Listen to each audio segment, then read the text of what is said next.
Magnetism is everywhere and in nearly everything. It is one of the four fundamental forces of physics, the forces that keep the universe itself together. The sun is constantly ejecting material, from radiation to X-rays to solar flares to coronal mass ejections.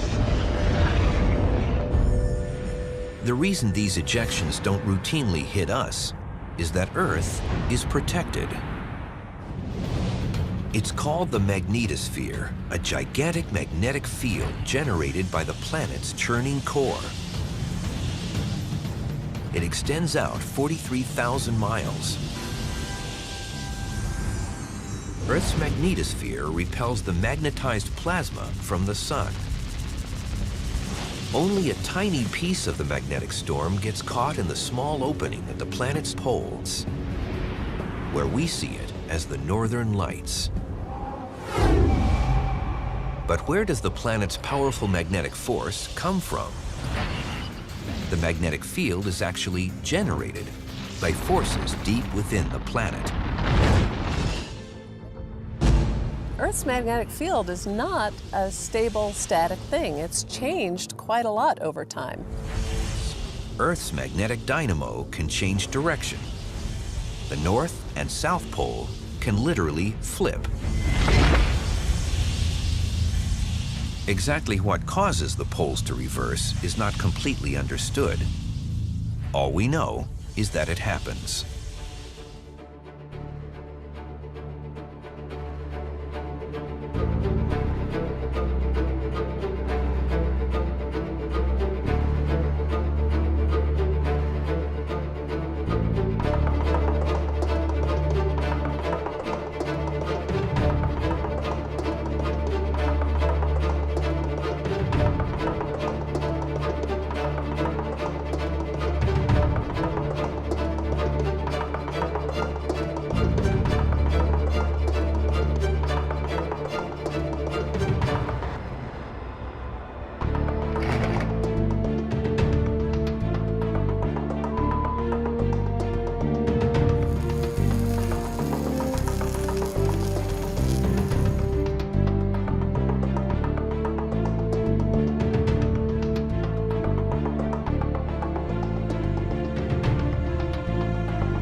Earth's magnetic pole movement and Earth's field weakening are related to one another, and Earth's magnetic poles are getting ready to flip.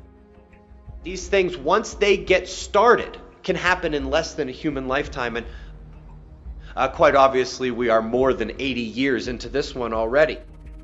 And we are seeing the intensification, the speeding up of the pole movement, and the speeding up of the loss of the field.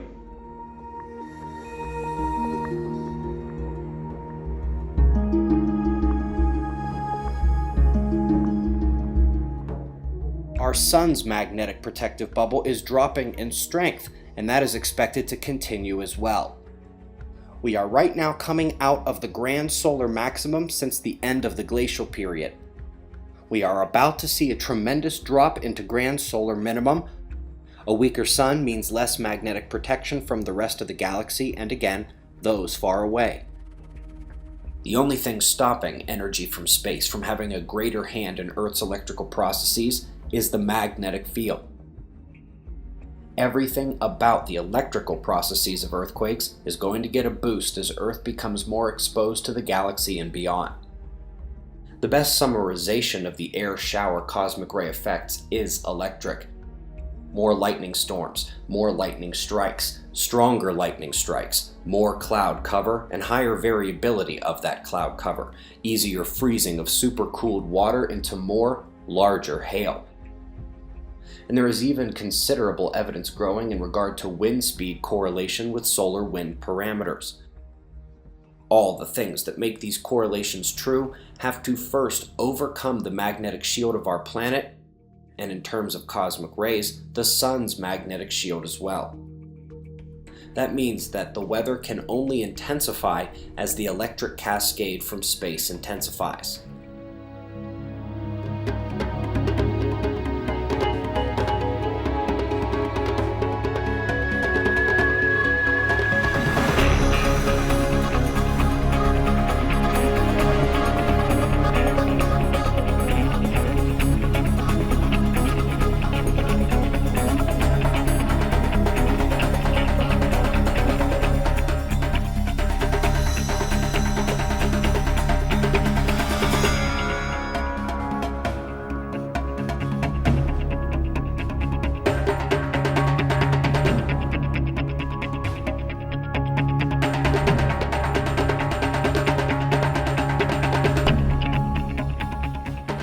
A recent paper in Geosphere explores the effects that a strong volcanic eruption would have on a modern globalized society. I am of the opinion that this is very likely to happen very soon, because I will go the extra step and tie eruption activity to galactic cosmic rays, which we know are on the increase. And that's a well-established fact. That increase in galactic cosmic rays is going to be amplified as far as the way we feel it here, because we are also simultaneously losing our magnetosphere. So these things combine, and that means that we're experiencing drastically increased galactic cosmic rays here on the surface of our planet. Now, what does that mean from the increasing fragility of our power grids to the ways that GCRs interact with the human body and viruses, causing more rapid mutations and generally health to decline, to the already devastating effects that just the inclement weather and extreme weather, which is a function of galactic cosmic rays and is indeed worsened by attempts to geoengineer the environment, and how that's devastating modern agriculture. We also know that we saw studies and announcements accompanying those studies towards the turn of 2018 that indicated there would be an uptick in seismic and volcanic activity, although they attributed that in absolutely farcical fashion to global warming and the reduction of glaciers. So they're lying to your face about the reason, the mechanism here, but we are seeing that the media has leaked the fundamental important parts here, that there's an increased amount of volcanism and that the world is not prepared. There'll be crop losses and famine. Why would they choose to hide the crop losses but feature the volcanic? They expect a major volcanic eruption, and they expect then to be able to blame the cooling that we're already witnessing on that eruption. They expect then to be able to blame the crop losses on that cooling in the volcano, and they have already laid the framework by which they will blame this eruption on us, on anthropogenic causes. Now that we've got these particulates in the atmosphere, we have to continue geoengineering, or we'll have catastrophe, just be ridiculous global warming because the volcano did some cooling for us and now we have to keep this up. So they've written into the script both a major volcanic eruption and then the requisite continuing aerosol spraying through geoengineering. So this is a public unveiling of geoengineering as well. I also hope that you are preparing for all of these things, because the state is lying to you and it does not have solutions for you.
under international law, millions of Palestinian refugees have the right of return to historic Palestine. The Great Return March on the Gaza border was organized expressly to highlight this fact. These marches and this kind of tactic of unarmed resistance has been witnessed in Palestinian villages for years and years and years, and the world just turns its head and ignores it. And so they've done it again today in a massive demonstration. They just simply marched to the border, and they were cut down by Israeli snipers. And, complete silence from mainstream American media. I've been sitting around watching CNN and MSNBC off and on today, but nothing about this. People do use the language of clashes on the Palestinian side, but if you're a Western reader, the language of clashes does obfuscate the imbalance in power, because you have Israeli snipers with advanced sniper rifles, barrages of tear gas, those rubber bullets, and as I mentioned, artillery is actually being used against these protesters. These aren't like equal clashes, but two armies armed with light weapons and tanks. It's, youth with stones walking into the teeth of one of the most advanced militaries. We saw the New York Times describe the march this way: a peaceful march by Gazans to the border of Israel turned bloody. It just simply turned bloody. So we don't know if people inside the march started, all of a sudden they pull out their, machine guns and suicide vests. I mean, we just don't know, because it just turned bloody. Actually, Israel turned it bloody by shooting them, and that's just too much for the New York Times to acknowledge. Gaza is basically a human warehouse for refugees who were pushed out of their land and their property in 1947 and 1948 during the systematic campaign of ethnic cleansing by Zionist militias and what eventually became the Israeli military. And Israel proceeded to pass a series of laws which defined all of those people who'd been pushed into Gaza as infiltrators, and enabled their criminal prosecution and their capture, their violent capture, if they re-entered into what became Israel. David Ben-Gurion ordered his troops to shoot anyone who attempted to infiltrate again. And the Gaza border, ever since the early 50s, has really been the site of extreme brutality by Israel's border guards against people trying to get back home from Gaza. Here we are, 70 years later, and people are still trying to walk home.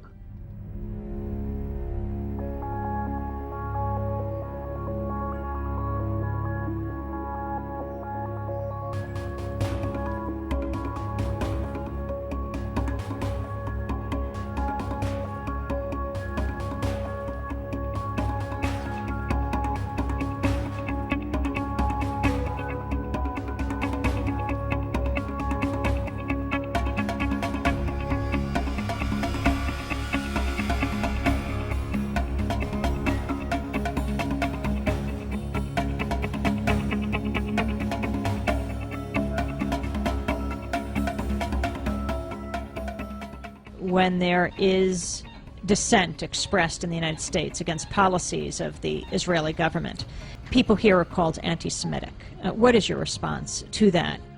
It's a trick. We always use it. When from Europe somebody is criticizing Israel, then we bring up the Holocaust. When in this country people are criticizing Israel, then there are anti-Semitic. And the ties between Israel and the American Jewish establishment are very strong. They have power, money, and media and other things, and they are not ready to hear criticism. And it's very easy to blame people who criticize certain acts of the Israeli government as anti-Semitics, and to bring up the Holocaust and the suffering of the Jewish people, and that justify everything we do to the Palestinians.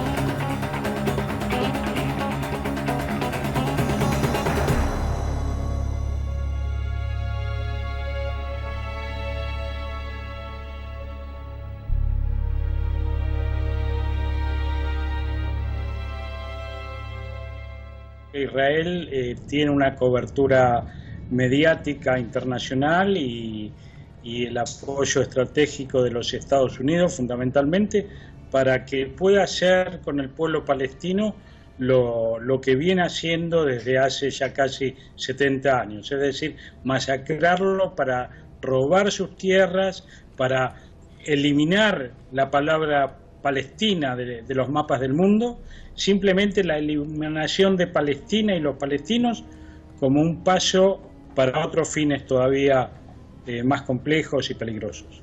La comunidad internacional no puede hacer nada si no lo hace Estados Unidos y ahora mucho menos con Trump como presidente.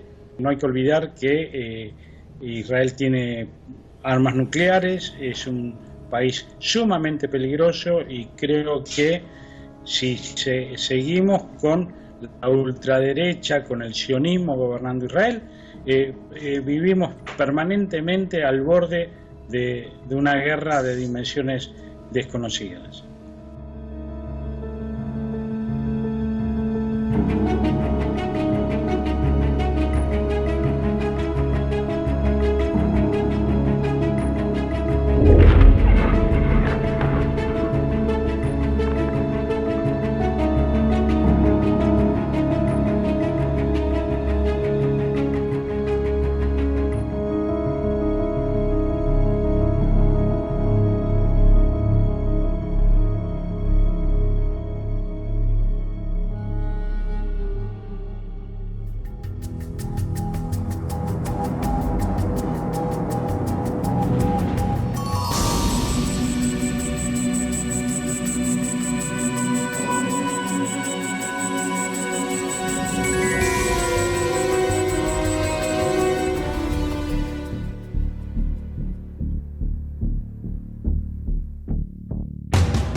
Russia's never going to be our friend. But having said that, that doesn't mean we don't want to work with them. But we work with them when we need to, and we slap them when we need to. That's just the way it needs to be.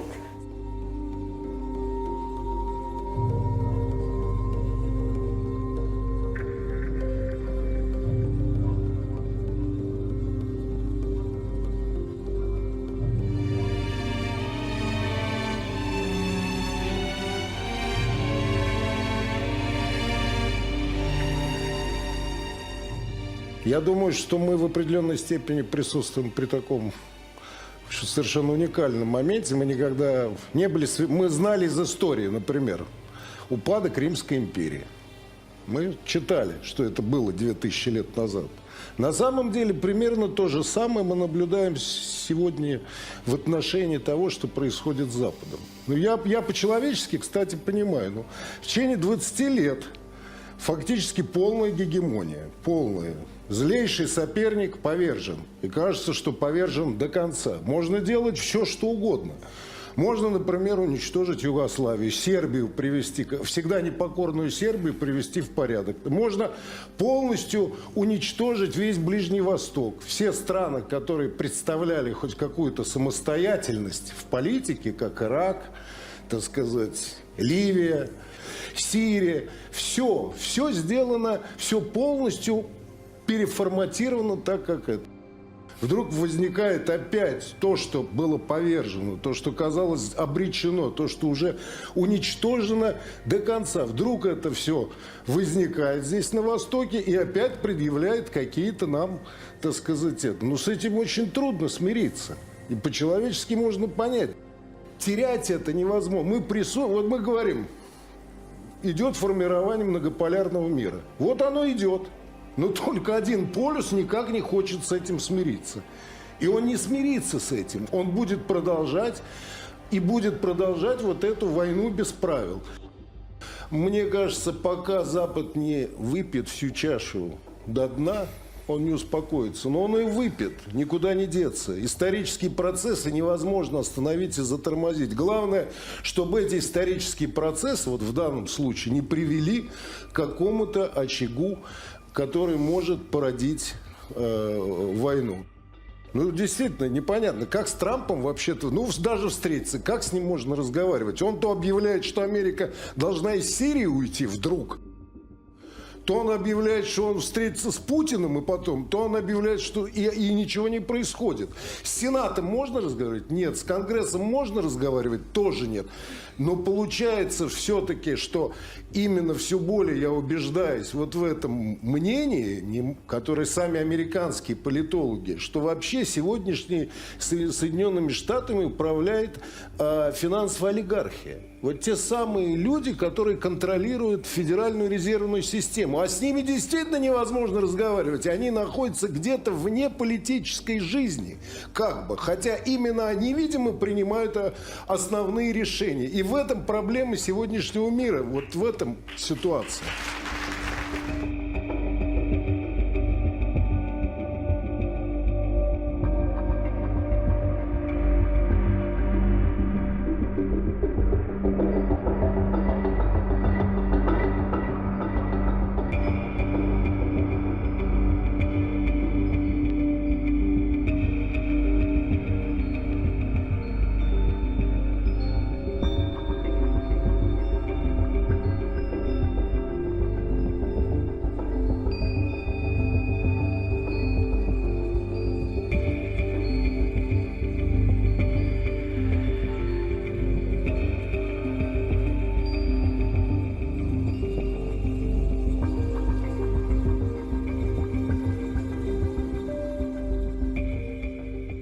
What is Washington trying to do? Trying to make an enemy out of a country that can destroy the United States? I don't see how it could be, because the United States and NATO are no match whatsoever for Russia and China. I think maybe what Washington is trying to do is to convince those Russians in the government in Russia and among the financial, economic elite that if they don't somehow get rid of Putin, they're going to have all their relationships cut off with the West. The West is no longer going to be the dominant force in the world. It's not going to have the ruling ideas. And I think Russia will end up leading with China. The trade in Chinese-Russian currencies among themselves and the expansion of this into other parts of Asia, this will reduce the dollar area of influence. It will reduce Washington's power to bully those countries, and it will cause a drop in the demand for dollars anywhere in the West. There's none. There's not a leader in sight. There's a complete lack of any leadership, so you can't expect to see any judgment.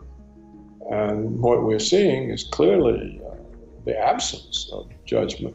Well, anyone who would appoint John Bolton to be the National Security Advisor could not possibly intend to normalize relations with Russia, because John Bolton is one of the most scary, worst warmongers.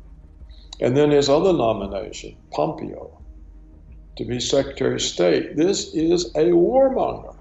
It is Trump assembling a war cabinet.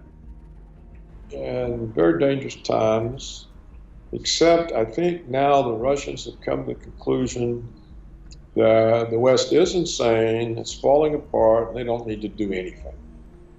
And I think that's why they are so unprovocative in their own responses.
I think we live in an era of false flags.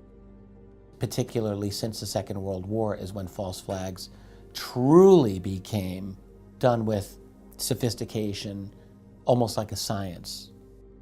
And the leader of them is certainly the United States. If there were an Olympics of false flags, the US would get the gold. Israel would get the silver, and I think Britain would probably get the bronze. You know, what that means is it's the US and its closest strategic allies are the leaders. I'm not seeing many false flags coming out of Russia, for example. Now, at one point when I realized that a lot of these false flags were American initiated or initiated by America's strategic allies, I started asking myself, well, why is this so?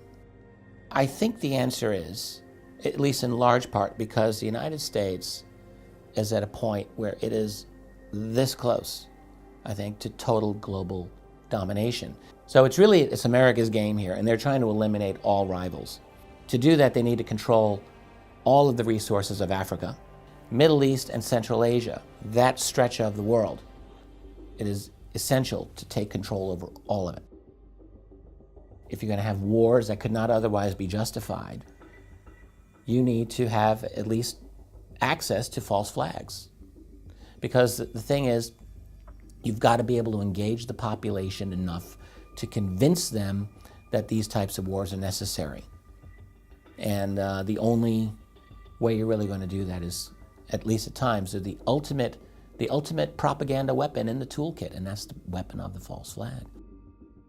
You kill people, you blame it on another party, and you say it is necessary for us to do something about this, to save lives, you know, for democracy and for whatever, when in fact the real reason is to take over oil fields or to steal money out of bank accounts or to secure, you know, geographic areas for pipelines, natural gas pipelines, and things like that. The other reason that there's only a few nations that do false flags is, you need really top-of-the-line covert operations teams. And the U.S. has certainly got them.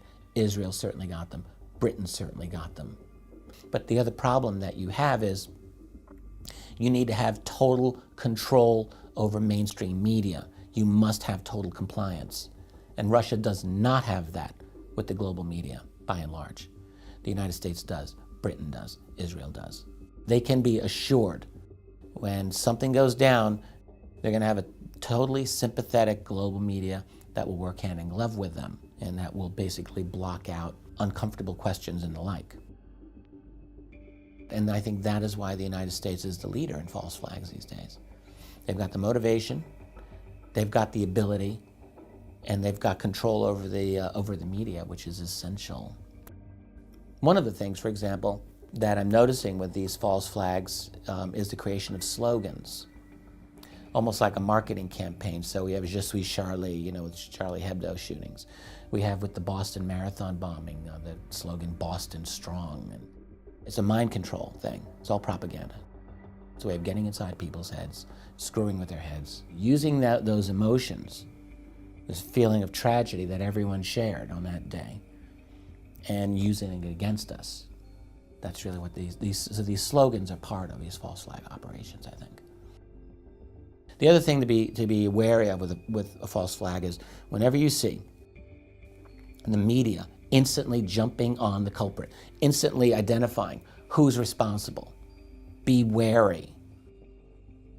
There's something very suspicious about this, and we see this more and more. Something big happens, something dramatic and shocking happens, and boom, we know who did it right away. But the level of evil that we are talking about here with something like a false flag, I really think most people just can't conceive of it. And they don't want to. When you learn about something like false flags, that just opens up an entire world of responsibility that I think most people would just prefer to avoid, to be honest with you.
anthrax scare of late 2001 was widely seen as a follow-up to the 9/11 attacks, and a sign of things to come at the dawn of the so-called War on Terror.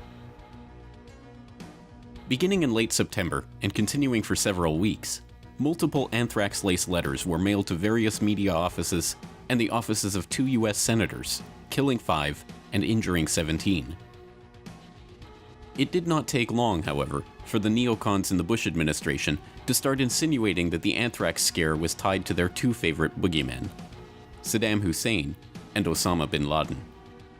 And this fit with a narrative which certain people had been trying to push from very early. And that set things up very nicely for 2 invasions, of course, Afghanistan and Iraq. The only problem with that story is that it was a complete lie. As we now know, of course, the anthrax attacks were a false flag event. By early 2002, it was confirmed that the anthrax had sourced to the US Army Medical Research Institute for Infectious Diseases at Fort Detrick, a key facility within America's own bioweapons program. And that false flag was aided by the government officials and corporate media talking heads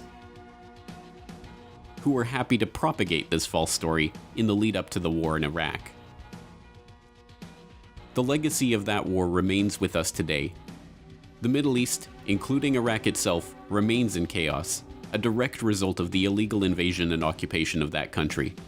An invasion and occupation that was sold to the public on the back of brazen lies and outright fabrications. The anthrax attacks themselves remain a case study in how a false flag event can be used to whip the public into hysteria and be led into supporting illegal wars of aggression.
This is a carefully constructed drama as part of the propaganda campaign that has been building now for several years in order to justify the actions of NATO, Britain, the United States towards Russia.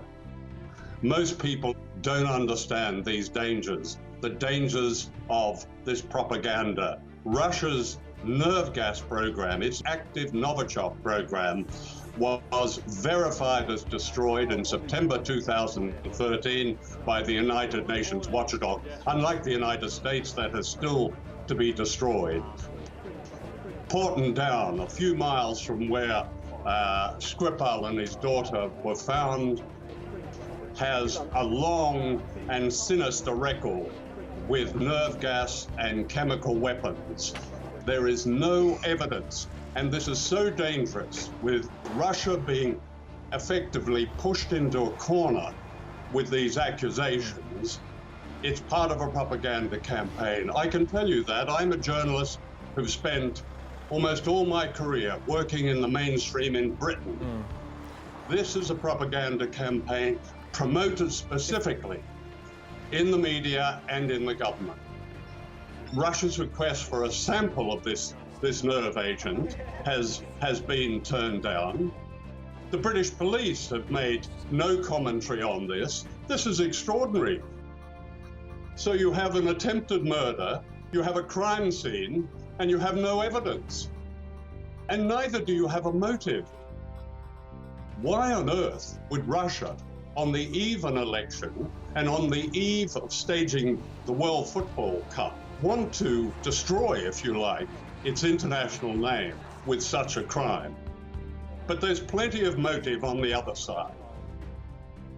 And it's Iraq, if you go back to 2003, that carefully constructed drama saw an invasion of Iraq and the death of up to 1 million people. And we know that was based entirely on propaganda, deception, and lies. That, at the very least, should make us skeptical of May's theatrics in Parliament.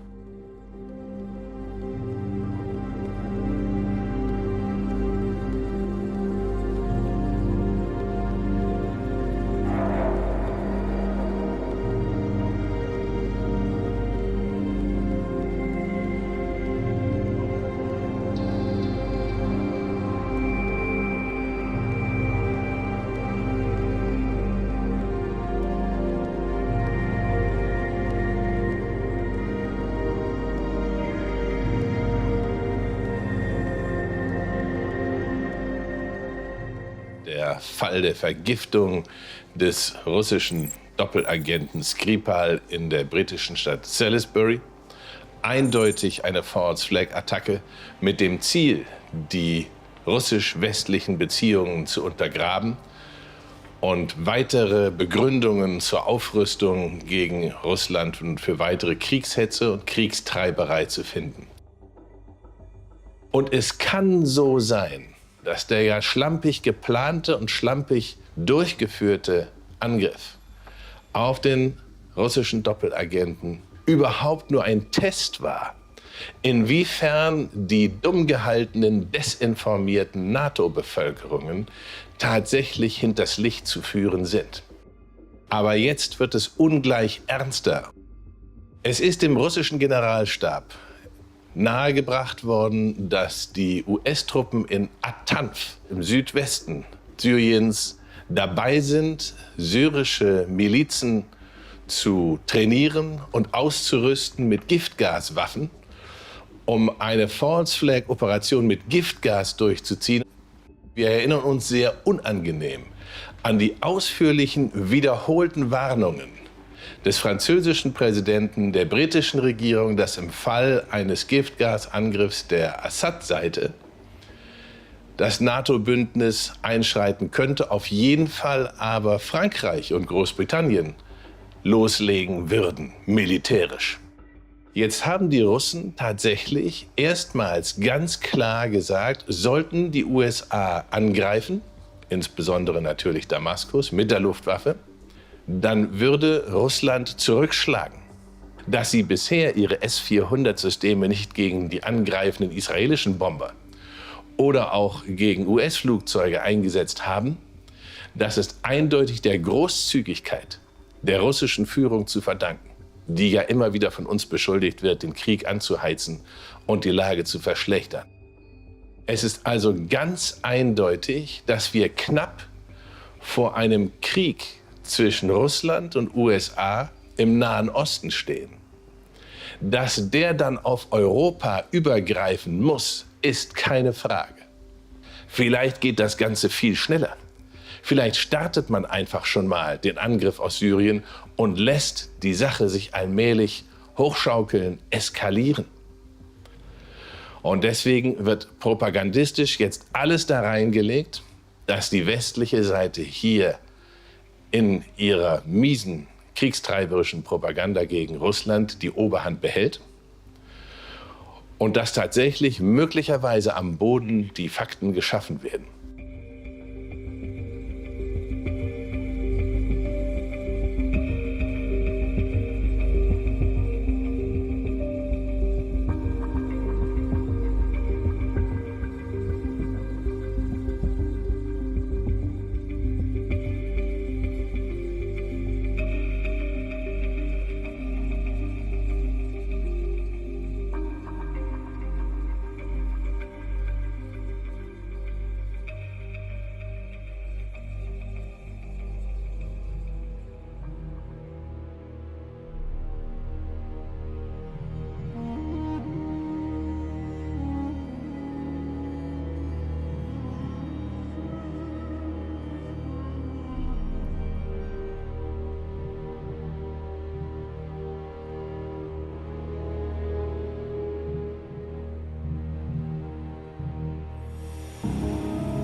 above us that passed us like 30 seconds ago. Number 71 Papa Golf, negative. Okay. A UFO. Yeah. At 1095, let me know if you see anything pass over you here in the next 15 miles. I don't know what it was. It wasn't an airplane, but it passed us going the opposite direction. Hey, it's American 1095. Yeah, something just passed over us. Don't know what it was, but it's at least 2,000-3,000 feet above us. Yeah, it passed right over the top of us. Was it a Google balloon? UFO.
Es en el espacio donde reside el mayor de los peligros.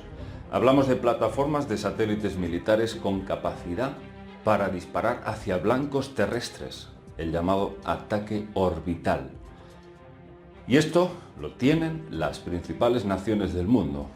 Parecería que de cara a la galería pretenden hacernos creer que están en guerra entre sí, pero colaboran juntos en estos proyectos espaciales,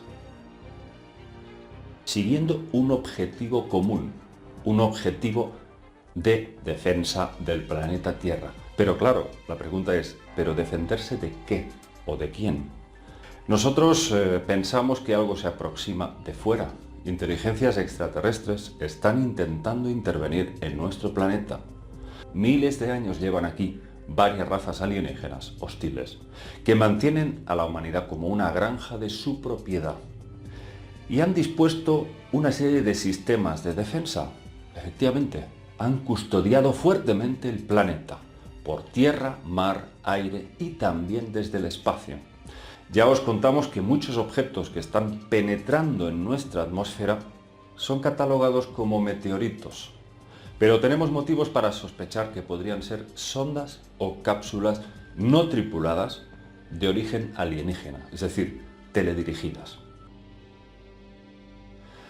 Hay razas ahí arriba, amigos, que desean ayudar, desarmar a esta élite que colabora con razas hostiles.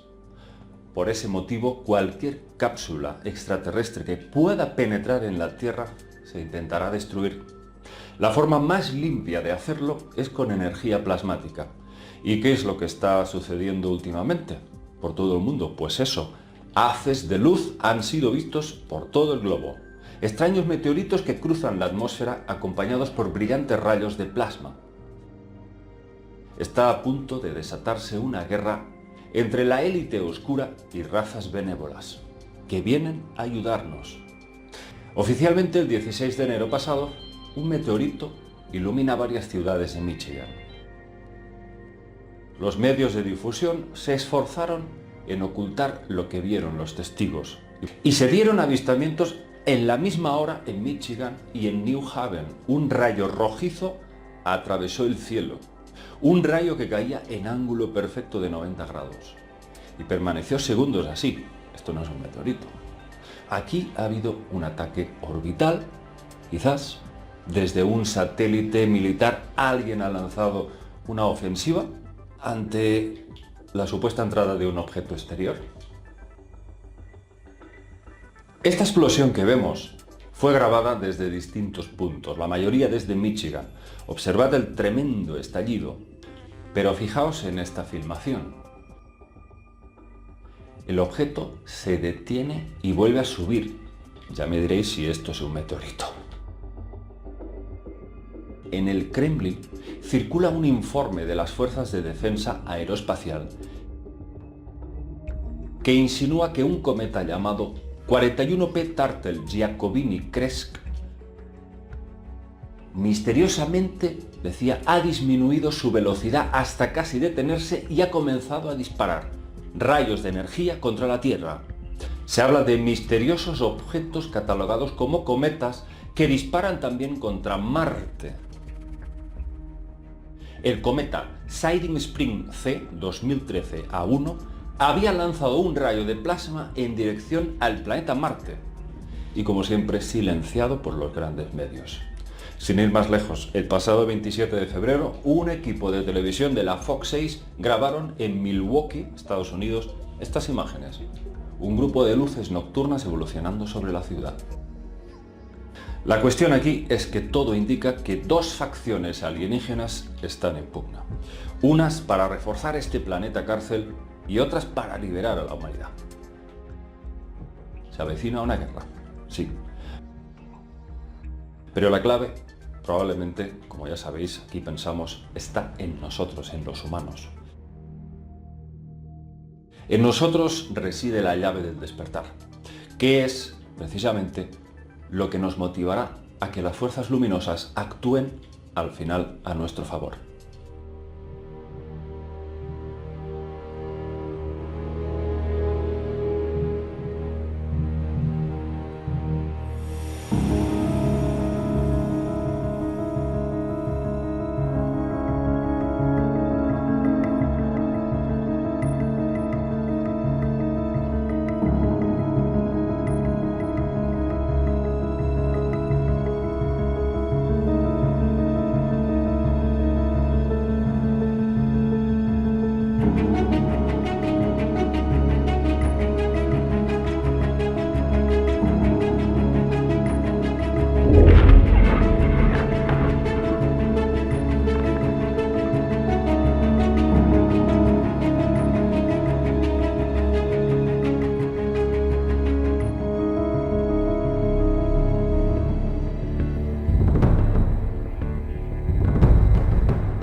Diese junge Frau meditiert.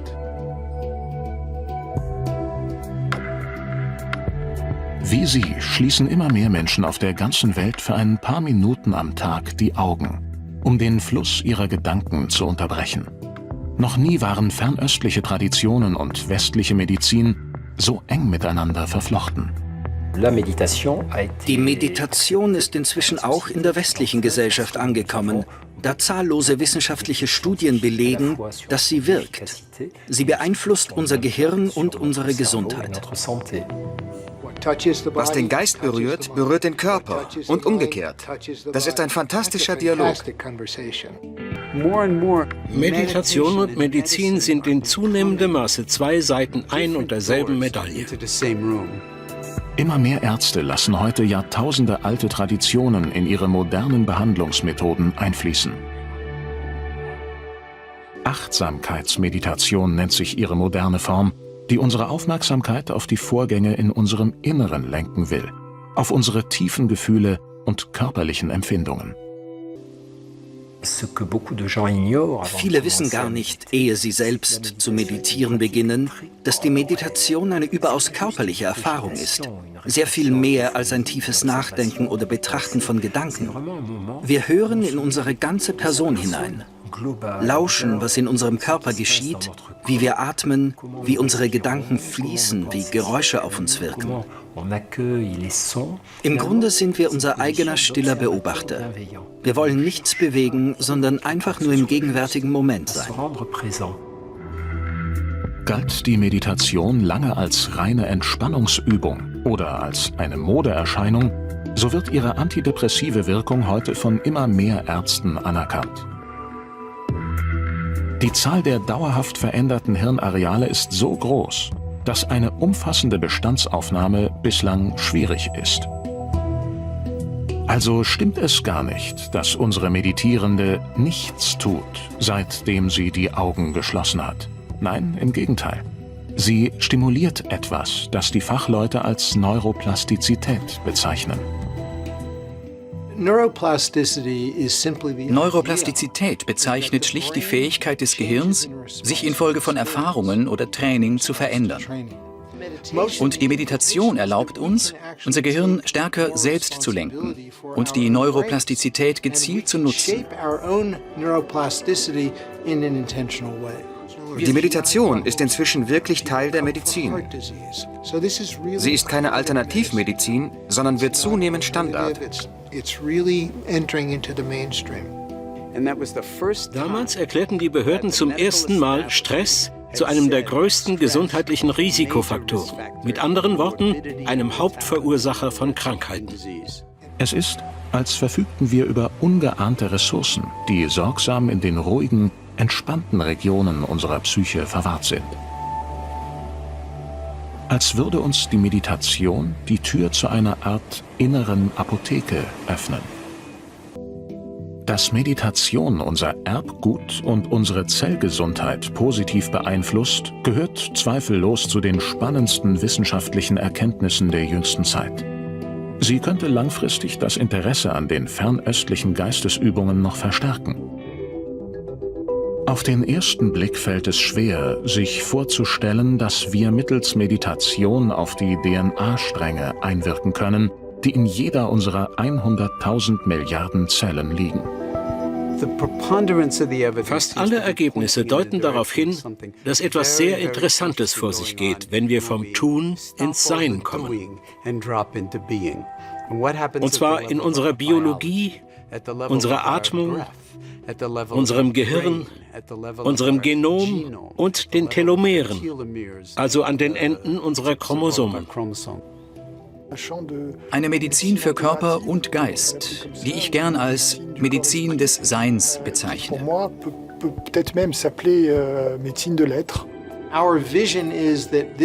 Wir haben die Vision, dass Meditieren irgendwann zum Alltag gehören wird wie Zähneputzen. Wir gehen achtsam mit unseren Zähnen um, indem wir sie täglich putzen und pflegen. Und genauso achtsam sollten wir mit unserer Seele und unserem Gehirn umgehen. Wir alle können es lernen. Lernen, achtsam zu sein. ein paar Minuten in uns selbst zu versinken. Jeden Tag.